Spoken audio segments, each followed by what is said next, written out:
કે શું ઘટના બની છે? કાલે સાંજે 5 વાગ્યાના અરસામાં આ ઘટના બનેલી છે સુસેન સર્કલ પાસે આવેલ સેન્ટ્રલ બેંક ઓફ ઇન્ડિયાના ગેટની બહાર,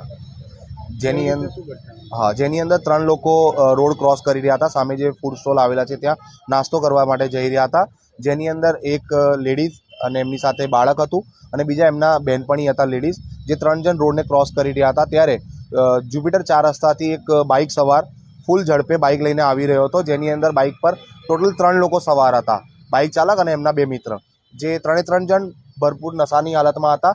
જેની અંદરથી એક જણને અમે પકડીને અહીંયા હોસ્પિટલ લાવ્યા હતા એની સારવાર કરવા માટે. ત્યારબાદ અમે કાલે રાત્રે 10 વાગ્યાના અરસામાં એમને પોલીસના હવાલે સોંપેલો કસ્ટડીમાં છે, જે માંજલપુર પોલીસ સ્ટેશનની હદમાં લાગે છે તેમની પાસે છે.